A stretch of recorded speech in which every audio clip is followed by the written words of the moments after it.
25,000. As of the last count, that is the number of Nigerians who have gone missing as a result of the Boko Haram crisis. And this is only what the International Committee of the Red Cross has documented. The actual number is way bigger. Let me phrase that differently. According to one famous study, each person can only have an average of 150 meaningful social relationships in a lifetime.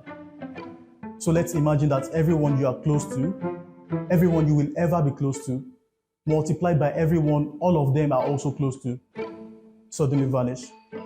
That is how big the number is. It is so big that it represents more than a third of the number of missing people across Africa. So why? Why is Nigeria battling with this problem? Let me explain.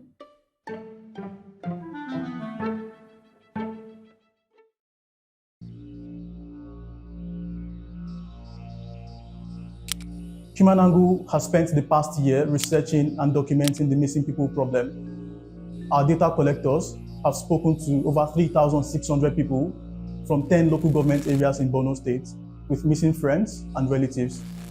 And here's what we found out. As you know, the Boko Haram insurgency, which erupted in 2009, has displaced well over 2 million people in northeastern Nigeria. What happens is, as these people are fleeing the violence in their communities, they sometimes lose touch and get separated from their loved ones. Attacks and abductions by terrorists have contributed as well.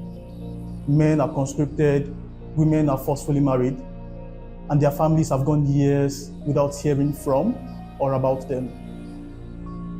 Then there are those who are arrested and detained by security agencies, especially the Nigerian army, because of suspicions of working with terrorists.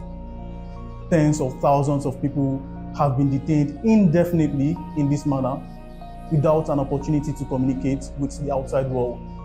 Thousands of human remains lie unclaimed by any family in morgues across the country. Clarifying the fate and whereabouts of missing people is a complex and lengthy process. Now, did I hear you ask, so what are the solutions? 1, the government needs to create a missing persons register. They have been promising to do this for many years. Professor Bem Angwe is with the Human Rights Commission. He says the Abuja register is just the first. Eventually, there will be registers in all 36 states. All Nigerians whose relations have been adopted or kidnapped by the insurgents should report same to any office of the national guard. That was 7 years ago. They even repeated the same promise last month, but not much visible progress has been made. The first solution is to document the entire length of the problem, and only the government has the infrastructure to do this. 2, we must put a stop to the practice of arbitrary arrest and prolonged detention of suspects without trial and access to lawyers or their families. 3, the families of people in detention or who have died one way or the other should be informed about the status of their members. We also need better data collection at the borders and better coordination with the authorities in neighboring countries so that we can track the transnational movement of displaced people.